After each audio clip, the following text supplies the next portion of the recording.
তার সাথে যে 4 জন ছিল, আবু তাহের, আক্তার এবং যারা নামে এক মহিলা, এক মেয়ে আমি দেখেছি, তাদের সত্যিকারই আমার খুব মায়া লাগছিল। তারা যে এত ভয় পেয়ে গেছে এটা চিন্তাও করতে পারেন, আপনি তো নিজেও দেখেছেন। কিন্তু পরবর্তীতে দেশের আইনের দেশ, পুলিশ এসে শত শত পুলিশ এসে আপনারা জানেন 1 ঘন্টার জন্য এয়ারপোর্ট শাটডাউন করে দিয়েছিল। এবং এটা একটি মাত্র কারণ, আমরা সারা বিশ্বকে জানান দিতে চাই, বাংলাদেশের ডক্টর ইউনূস যে মব কালচার শুরু করে একটা অশান্তির দেশ পরিণত করেছে, সেই দেশের জনগণকে শান্তি ফিরিয়ে আনার জন্য, শান্তিপূর্ণ দেশ হিসেবে আবার প্রতিষ্ঠিত করার জন্য আমরা কাজ করে যাচ্ছি। আপনাদের সবার সহযোগিতা কামনা করছি। জয় বাংলা, জয় বঙ্গবন্ধু। আপনার কাছে আমার আরো কয়েকটি প্রশ্ন আছে। আপনি যে বললেন এয়ারপোর্ট পুরো শাটডাউন করে দেওয়া হয়েছে, আমি নিজেও দেখেছিলাম অন্তত 5-7টি প্লেনকে আমি দেখেছি আকাশে একদম থেমে থাকতে বেশ কয়েক সময় ধরে। এটি সেই শাটডাউনেরই অংশ। পুরো জেএফকে তে ট্রাফিক জ্যাম লেগে গেছে। আপনার কি মনে হয় এই জন্য আপনাদের কোনো রকম বিপদের মধ্যে পড়তে হতে পারে? না, আমরা তো আইনের বাইরে কোনো কিছু করি না, আমাদের তো একজনকে অ্যারেস্ট করে নাই, আমরা আইনকে ফলো করেছি। আমি ওখানকে পুলিশ প্রেসিডেন্টকে বলেছি, হোয়াই ইউ আর হিয়ার, আমাদের যে লোকটি এখানে আসছে, আজকে নামছে, সেই লোকটি 3500 পুলিশম্যানকে হত্যা করেছে এবং তাদের বিচার করা যাবে না বলেছে, ইন্ডামটি বিল পাস করেছে। আপনারা কি চান? আপনারা তো পুলিশ এখানকার, হোয়াট ইউ ওয়ান্ট? আপনারা কিছু সহ্য করছেন? জি, ডক্টর সিদ্দিকুর রহমান, তাহলে এই যে মিজানকে যে আটক করা হলো, কি কারণে তাহলে তাকে জ্যাকসন হাইটস থেকে আটক করা হলো? ওটা বললাম তো, তাকে সে একটা মিথ্যা আপনি জানেন, পুলিশ যখন ওখানে গেছে তখন পুলিশ স্টেশনে খবর দিয়ে বলছে যে একজন লোক এখানে আছে, সে আমাকে চাকু দিয়ে হত্যার হুমকি দিচ্ছে, এবং সেই কারণে এবং আর্মও তার কাছে আর্মও থাকতে পারে, এটা বলাতে সঙ্গে সঙ্গে পুলিশ এসে সে দেখাচ্ছে, তাকে অ্যারেস্ট করে। এটা সম্পূর্ণ একটা মিথ্যা মামলা। এবং আমরা এয়ারপোর্টে, আমরা প্রিসেন্ট থেকে আসি, তাদের প্রিসেন্টের যারা চার্জে আছেন তারা আমাকে বললেন তার criminal record is excellent, is completely clean. Agamikal tonight he will be sent to the court, tomorrow he will be released. Okay, there is no criminal record against him. Okay, এবং সে কথা বলছে, we don't know why he is here. ওকে, ধরেন যদি এটা হয়ে থাকে, মিথ্যা অভিযোগে যদি তাকে আটক করা হয়ে থাকে, যে ব্যক্তি আটক করেছে যার অভিযোগের ভিত্তিতে, পুলিশ কি তার বিরুদ্ধে কোনো ব্যবস্থা নেবে? যদি সত্যি তিনি অপরাধী না হয়ে থাকেন, তাহলে তো এটা একজন নিরপরাধ মানুষকে হয়রানি। হ্যাঁ, পুলিশ সেটা বলেছে যে এটা হলে আপনারা কিন্তু তার বিরুদ্ধে কেস করতে পারেন। আপনারা যদি ওই মুহূর্তে বলতেন, আমরা ওই মুহূর্তে তাকে অ্যারেস্ট করতাম। জি, আরেকটি বিষয়, আমরা দেখলাম যখন আপনার কনসুলেট অফিসে যে যখন উপদেষ্টা মাহফুজ আলম এসেছিলেন, তখন তাকেও তার বিরুদ্ধে আপনার প্রতিবাদ জানিয়েছিলেন এবং এখানে কি বলে কনসাল জেনারেল দাবি করেছিলেন যে কয়েকজন আওয়ামী লীগ কর্মীকে আটক করা হয়েছে। আপনি বলেছিলেন সেটিও মিথ্যাচার। আপনার কাছে কি কোনো প্রমাণ আছে যে আসলে আওয়ামী লীগের কোনো কর্মী ওই ঘটনায়ও আটক হয়নি? আমার কাছে তো প্রমাণ দেখা নেই, তার কারণ এরকম তো কেউ আটক হয় নাই, সেখানে প্রমাণ আমি কি দেখাবো? তারা দেখাক।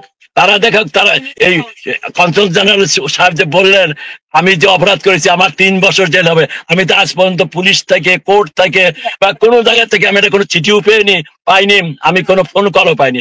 এদেশে এরকম কোনো ঘটনা হলে পুলিশ সঙ্গে সঙ্গে তার বাড়িতে যায়, তাকে কল করে, এ সমস্ত কোনো ঘটনা। এটা হলো কনসাল জেনারেল সাহেব। এবং আবার বলি, এই ইউনূস সরকার একটা মিথ্যার বিশেষ করে এই সরকার, এই মিথ্যার সরকার সব জায়গায় তারা মিথ্যাচার করে বলে। এবং এখানেও 26শে সেপ্টেম্বর সে বক্তব্য দেবে, একটা মিথ্যাচারের বক্তব্য হবে। সে সবকিছু আমার জননেত্রী শেখ হাসিনার বিরুদ্ধে বলবে, কিন্তু গত 16-17 বছর যে উন্নয়ন হয়েছে সে কথা কিন্তু সে বলবে না। সে বলবে কি, সে তার গ্রামীণ ব্যাংকে 66,000 কোটি টাকা সে কিভাবে, সেটা কি সে বলবে? তার গ্রামীণ ব্যাংকে আগামী 5 বছর করে ট্যাক্স দিতে হবে না, সেটা কি সে বলবে?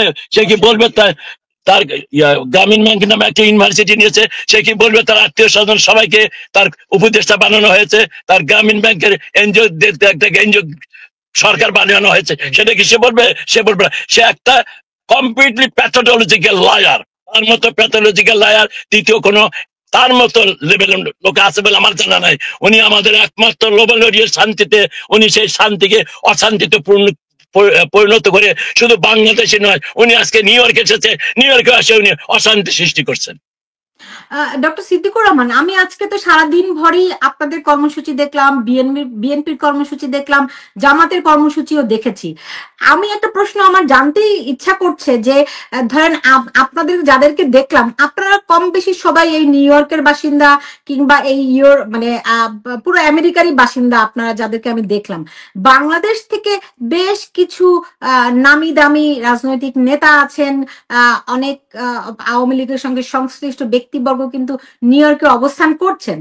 তাদেরকে কাউকেই দেখলাম না। এর কারণটি কি আমাকে বলতে পারেন নাকি? আপনাদের কোথাও কোনো গ্যাপ, কোথাও কোনো ফারাক বা কোথাও কোনো সমস্যা আছে কিনা? কেন তাদের কাউকে দেখতে পেলাম না? আপনি কি আমাদের আওয়ামী লীগের নেতাদের কথা বলছেন? আওয়ামী লীগের নেতাদের কথা বলছি, যারা বাংলাদেশ থেকে এসেছে। আপনারা যারা নিউ ইয়র্কে থাকেন বা আমেরিকাতে থাকেন তারা তো আছেন, তাদেরকেই শুধু দেখলাম। কিন্তু অন্য বাংলাদেশ থেকে, বিশেষ করে বাংলাদেশ থেকে 5ই আগস্টের পরে আমেরিকাতে পাড়ি জমানো অনেকেই তো নিউ ইয়র্কে বসবাস করছে। আপনিও জানেন, আমিও জানি, সবাই জানে। তারা কোথায়? ধরেন সাবেক পররাষ্ট্রমন্ত্রী আব্দুল মোমেন, তিনি তো নিউ ইয়র্কই আছেন, কই তাকে তো দেখলাম না।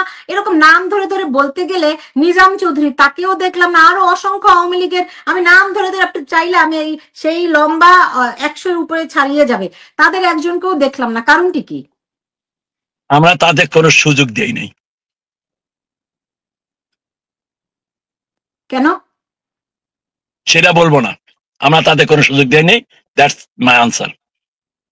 তারপরে যদি দর্শকদের জন্য একটু বলতেন, তাই না? আপনারা অনেক সমাগম হয়েছে, আপনাদের নেতা কর্মীরা জান বাজি রেখে, এবং আমাকে তো অনেকেই বলেছে যে তারা এটি শুধুমাত্র আওয়ামী লীগের জন্য নয়, তারা দেশের জন্য এই প্রতিবাদ কর্মসূচিটি করছে। বিশেষ করে মুক্তিযোদ্ধাদের যেভাবে করে অপমান করা হয়েছে, ছাত্রলীগ আওয়ামী লীগের কর্মীদেরকে যেভাবে হত্যা করা হয়েছে, যেহেতু বাংলাদেশে এখন প্রতিবাদ করার কোনো সুযোগ নেই, তাই তারা করছে, এরকম কিন্তু আমাকে বলেছে। কিন্তু যারা বাংলাদেশ থেকে এসেছেন 5ই আগস্টের পরে, তারা তো ক্ষমতার কেন্দ্রে ছিলেন, তারা তো নানান ভাবে আওয়ামী লীগের সঙ্গে সংশ্লিষ্ট ছিলেন। তাদের অনুপস্থিতির কি কোনো দলীয় হাইকমান্ড থেকে নির্দেশ আছে, নাকি আপনি যে বলছেন সুযোগ দেননি, সেই সুযোগ না দিলে তারা আবার মেনেও নিল? মানে জিনিসটা কি একটু যদি খোলাসা করতেন, কারণ এখন একটা ট্রানজিশনাল পয়েন্টে আওয়ামী লীগ কিংবা পুরো বিষয়গুলো রয়েছে। বাংলাদেশ আওয়ামী লীগ আগের মতোই শক্তিশালী রয়েছে, আগের মতোই তাদের অবস্থান রয়েছে। যারা কেন্দ্রীয় নেতা তারা কেন্দ্রীয় নেতা হিসেবেই রয়েছে।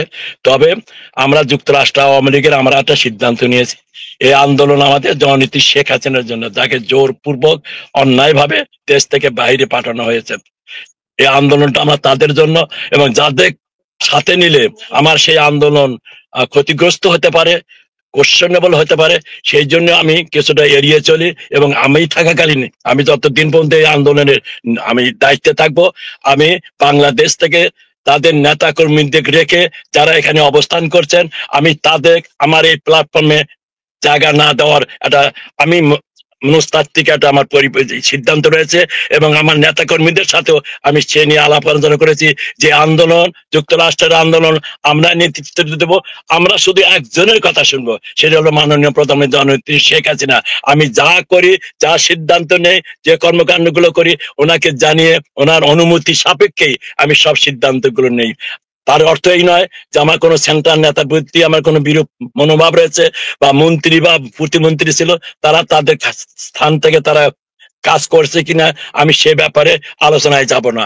আমার বর্তমান আলোচনায় হলো একটা নির্বাচিত সরকারকে অন্যায়ভাবে ডক্টর ইউনূস শত শত মানুষকে হত্যা করে, ছাত্র জনতা পুলিশকে হত্যা করে আজকে দেশটাকে একটা অপরাধ দেশে পরিণত করেছে। সেই আমি ছাত্র জনতা সবাইকে নিয়ে 50 স্টেটের নেতা কর্মীদের সবাইকে সাথে নিয়ে আমি আন্দোলন করছি, বাংলাদেশে সসম্মানে নিয়ে যেতে পারছি। এই হলো কারণ। এবং তাদের অনুপস্থিতি আমাদের এই আন্দোলনকে কোনো অবস্থাতে ক্ষতিগ্রস্ত করবে না। বুঝতে পেরেছি। আরেকটি বিষয়, ধরেন আজকে যে আওয়ামী লীগ, যে কারণেই যে আওয়ামী লীগ কর্মী আটক হলেন, কারণ যেটাই হোক না কেন, আপনার কি মনে হয় এটি কর্মীদের মনোবলে কোনো ভাঙ্গন ধরাবে? না, এটা তাদের আশা, কিন্তু এতটুকু ভাঙন ধরবে না। আমরা আমরা বঙ্গবন্ধুর সৈনিক, আমরা এ সমস্ত জেল খাটা, মৃত্যুবরণ করা, জেলখানা পর্যন্ত হত্যা করা হয়েছে, আমরা এ সমস্ত ভীতু না। এটা একটা কনফিউশনের সৃষ্টি করছে। এক সপ্তাহ যাতে ডক্টর ইউনূস এখানে ভালোভাবে থাকতে পারেন, তার একটা তাদের প্রচেষ্টা, মানে একটা প্রচেষ্টা হতে পারে, তবে তারা কোনো সার্থকতা লাভ হবে না। আগামীকাল 4টা আবারও আমরা ডক্টর ইউনূস যে হোটেলে আছে সেই হোটেলে আমরা হাজির হব, এবং 8:30 পর্যন্ত আমরা সেখানে পুলিশের অনুমতি নিয়ে আমাদের কর্মকাণ্ড আমরা চালিয়ে যাব। তাদের অবরোধ করে রাখবো এবং আমাদের মেসেজ, বাংলাদেশ জনগণের মেসেজ তাকে পৌঁছা দেওয়ার চেষ্টা করব। আমি দেখলাম এবং আমাদের মনোবল এতটুকু বিঘ্নিত হবে না। জি, আমি শেষ প্রশ্ন করছি। আমি দেখলাম যে হোটেলের সামনেও আপনারা বিক্ষোভ করেছেন, আপনারা জ্যাকসনার্সে বিক্ষোভ করছেন, জেএফকে তে করেছেন, আপনারা হোটেলেও করেছেন।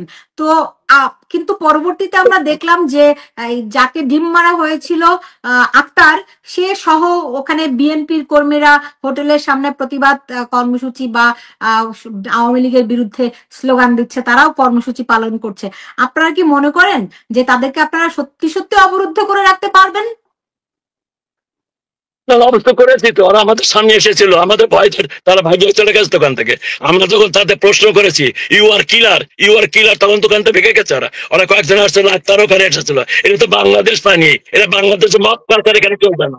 এটা আইন তো কথা বলা উচিত না। He should go back immediately. জি, ডক্টর সিদ্দিকুর রহমান, আপনি সারাদিন দল নিবন্ধিত দল, দল নিবন্ধিত দল না, তার দল একটা রাজনৈতিক দল হতে পারে না। এ হলো সেই জুলাই আগস্টের যে হত্যাযজ্ঞ হয়েছে, সেই হত্যাযজ্ঞের আসামি, যে আসামি এই আক্তার, তাদের একজন, একটা খুনি। ডক্টর সিদ্দিকুর রহমান, ওখানে তো জামাত নেতা তাহেরও ছিলেন, তো আপনারা সবাইকে বাদ দিয়ে এনসিপির 2 জনকে টার্গেট করলেন। তবে আপনাদেরকে সবাই একটা প্রশংসা করছে যে আপনাদের কর্মীরা মির্জা ফখরুলকে তেমন কিছু বলেনি, যদিও পুরো দায়টি মির্জা ফখরুলের উপর পড়ে গিয়ে, কারণ তিনি সবচেয়ে সিনিয়র নেতা ছিলেন। কিন্তু মানে এনসিপি কি কেন টার্গেট করলেন? জামাতকে করলেন না, বিএনপি কে করলেন না? তাদেরকে টার্গেট করার কারণটি কি? উত্তর তো একটাই, তারা তো 71 বিশ্বাস করে না, তারা 24, তার নতুন বাংলাদেশ বিশ্বাস করে। এই একটা বলছে সংবিধানকে ছুঁড়ে ফেলে দেবে, আর আমরা তাকে সহজে ছেড়ে দেবো? ওর ভাগ্য ভালো, এটা আইনের দেশ, আজকে তার জীবিত থাকার কথা না। জি, ডক্টর সিদ্দিকুর রহমান, আপনাকে অনেক ধন্যবাদ জানাচ্ছি। আপনি সারাদিন অনেক অক্লান্ত পরিশ্রম করেছেন, তারপরেও আমাকে এখন সময় দিয়েছেন। আপনাকে অনেক ধন্যবাদ। আপনি ভালো থাকুন। আপনাকে অনেক ধন্যবাদ এই সংবাদটা সবার মাঝে পিছিয়ে পৌঁছে দেওয়ার জন্য। এখানে সন্দেহ হওয়ার কোনো কারণ নাই যে অ্যারেস্টটা হয়েছে, তার সাথে খুনি ইউনূসের এখানে যে অবস্থানকালে যে আন্দোলন আমাদের চলবে, তাতে কোনো বিঘ্ন হবে না। যার নেতা কর্মী বরঞ্চ আরো তাদের শক্তি আরো বেশি হবে, এবং আরো মনোযোগ দিয়ে এবং সার্বক্ষণিক ভাবে তারা এই ডক্টর ইউনূসকে প্রতিবাদ করবে এবং বিক্ষোভ জানাবে, ঘৃণা জানাবে যে একজন যারা দেশের স্বাধীনতা চানি তাদের নিয়ে আজকে জাতিসংঘে সে অংশ নিচ্ছে। জি, ডক্টর সিদ্দিকুর রহমান, আপনাকে অনেক ধন্যবাদ। আপনি ভালো থাকুন। আপনি ভালো থাকুন। জয় বাংলা, জয় বঙ্গবন্ধু। দর্শক, এই ছিল আমার এখনকার আয়োজনে, এবং আগামীকাল যখন মিজান কোর্ট থেকে ছাড়া পাবেন, রিলিজ পাবেন, নিশ্চয়ই আমি তখন সেই খবরটিও আপনাদেরকে পৌঁছে দেব, এবং নিউ ইয়র্ক আওয়ামী লীগ কি কি কর্মসূচি পালন করছে সেগুলো নিশ্চয়ই তাৎক্ষণিকভাবে আপনাদেরকে সরাসরি লাইভের মাধ্যমে দেখানোর চেষ্টা করব। এর বাইরে শুধুমাত্র আওয়ামী লীগ নয়, যুক্তরাষ্ট্র প্রবাসীদের অনেকেই কিন্তু খুবই ক্ষুব্ধ এই সরকারের উপরে। বিশেষ করে তারা যেমন করে বাংলাদেশে এখন যেভাবে করে মব রাজত্ব চলছে, মুক্তিযুদ্ধ এবং মুক্তিযুদ্ধেদের হেয় করা হচ্ছে, এই সবকিছু মিলিয়েই প্রবাসীরা অনেক ক্ষুব্ধ আছে। যে কারণে আওয়ামী লীগের বাইরেও নিউ ইয়র্কের যেই সুধী সমাজ রয়েছে, সাংস্কৃতিক অঙ্গনের মানুষ, বিভিন্ন পেশাজীবী মানুষ, তারাও কিন্তু প্রতিবাদে সামিল হবে বলে আমি জানতে পেরেছি। নানান রকম সাংস্কৃতিক অনুষ্ঠানের, প্রতিবাদী সাংস্কৃতিক অনুষ্ঠানের তারা আয়োজন করছে এবং তারা ঘোষণা দিয়েছে যে আওয়ামী লীগ ঘোষণা দিয়েছে যে যেখানেই ইউনূস সেখানেই প্রতিরোধ। এর জন্য তারা যখন যেখানে অবস্থান করা দরকার সেটি করবে বলে জানিয়েছে। আমার এই বাংলা নিউজ নেটওয়ার্ক, আমি সুলতানা রহমান, সবসময় আপনাদেরকে খবরাখবরগুলি জানাবো। আওয়ামী লীগ কি করছে, বিএনপি কি করছে, জামাত কি করছে এবং জাতিসংঘের অধিবেশনে কি কি হচ্ছে, নিশ্চয়ই আমি আপনাদেরকে সেই আপডেটগুলো জানাবো। আপনার যে